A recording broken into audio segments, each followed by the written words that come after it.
Sampai sekarang masih berkomitmen untuk terus mendorong penguatan terhadap KPK, khususnya terhadap dalam tugas-tugas pemberantasan korupsi.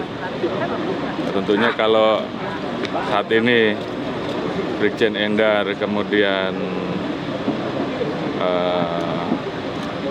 melakukan langkah-langkah, karena memang beberapa waktu yang lalu yang bersangkutan masih diperpanjang, dan saat ini beliau mengambil langkah, itu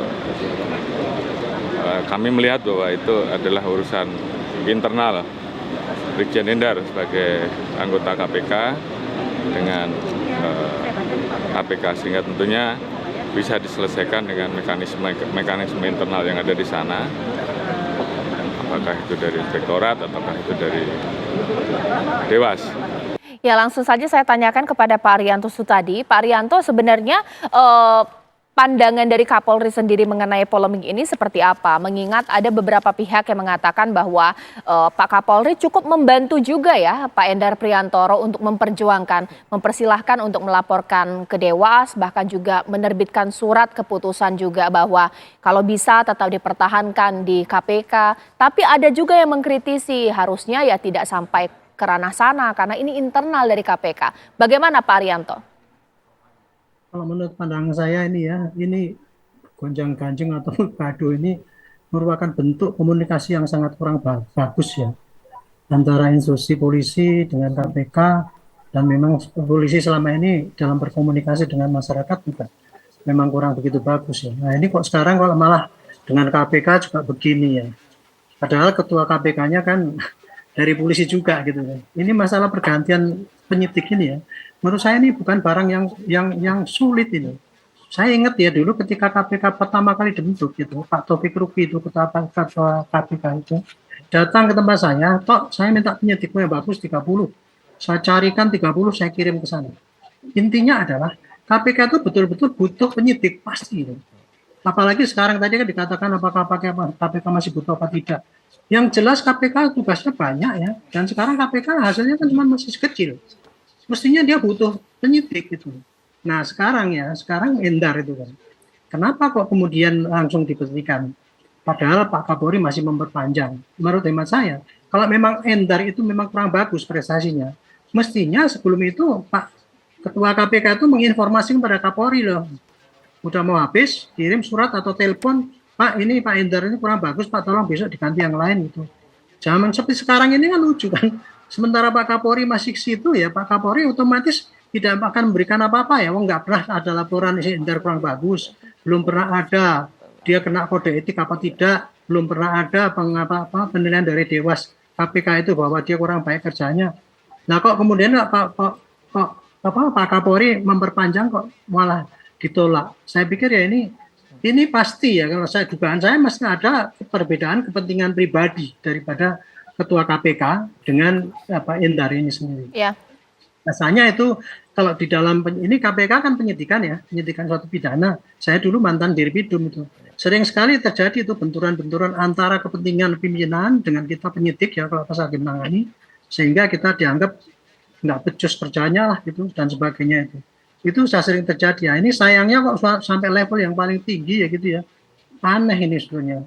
Mestinya itu ya dengan secara informal Ketua KPK itu berkomunikasi dengan Kapolri. "Pak, ini begini loh." Jangan kayak gini kan, namanya kan mempermalukan institusi itu.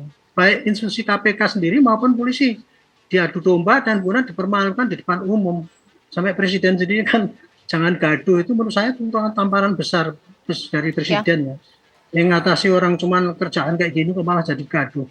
Kerjaan pokoknya nggak diselesaikan dengan baik.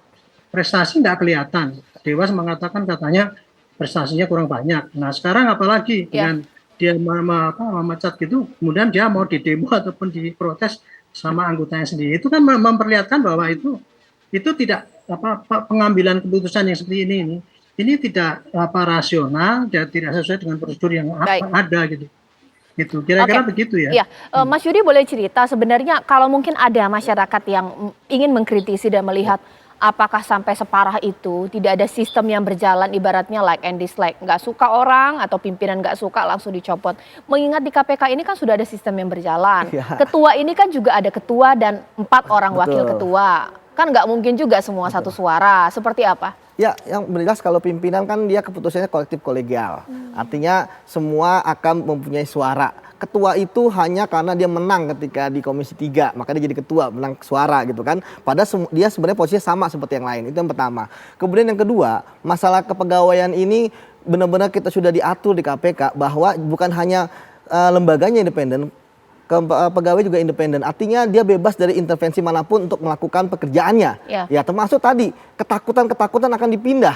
Kalau dulu zaman saya bahwa pegawai itu tidak bisa dipindah kalau bukan atas kemauan dia sendiri. Jadi pimpinan ketika like and dislike nggak bisa kalau orang ini nggak mau, gitu kan? Itu yang pertama. Kemudian yang kedua, ingat dari awal KPK berdiri sampai saat ini ya, pemulangan pegawai itu kan terjadi ketika memang pertama ditarik oleh instansinya.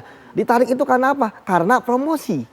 Ya, ingin menjadi Kapolres misalnya kalau yang polisi gitu kan. Kemudian yang kedua, bahwa atas inisiatif pribadi, misalnya dia ingin dekat dengan keluarganya.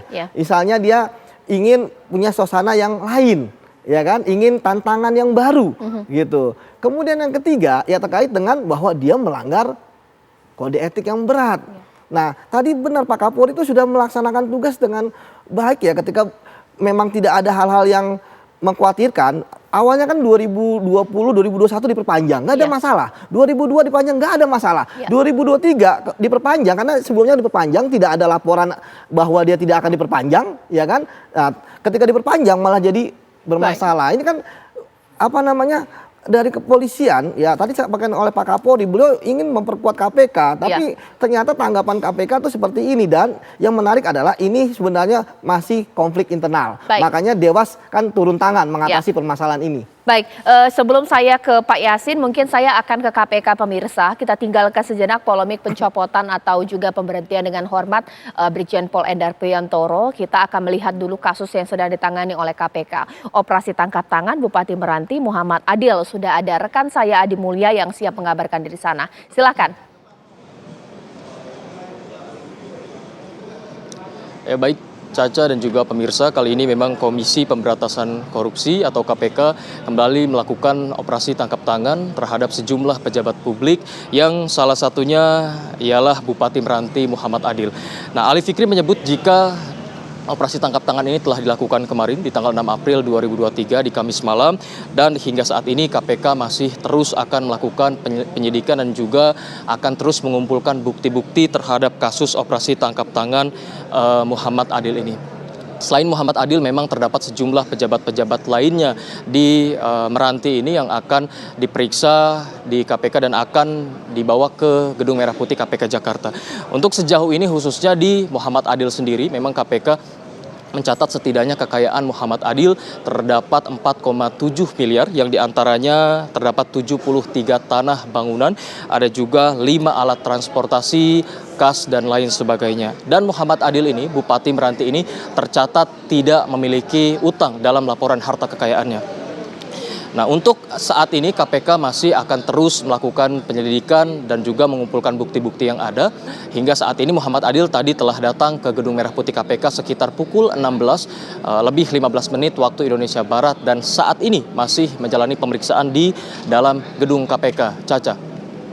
Baik, terima kasih Adi Mulya sudah mengabarkan langsung dari KPK. Nanti saat lagi saya akan tanya kepada Pak Yasin ya, pemirsa, untuk melihat eranya Pak Yasin itu untuk memberhentikan atau juga mungkin memulangkan kembali pembantuan dari Polri tepatnya pemirsa ini seperti apa? Apakah memang harus ada kesalahan yang fatal ataukah mungkin tidak puas saja secara kinerja seperti apa?